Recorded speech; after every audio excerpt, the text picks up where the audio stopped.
नमोऽस्तु सूर्याय सहस्ररश्मये सहस्रशाखान्वितसम्भवात्मने सहस्रयोगोद्भवभावभागिने सहस्रसङ्ख्यायुगधारिणे नमः।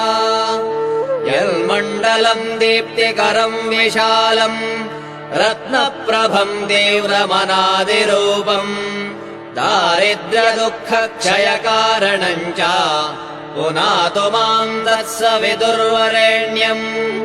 यन्मण्डलम् देवगणैः सुपूजितम् विप्रैस्तुतम् भावनमुक्तिकोविदम् तम् देवदेवम् प्रणमामि सूर्यम् पुनातु माम् तत्सवितुर्वरेण्यम्।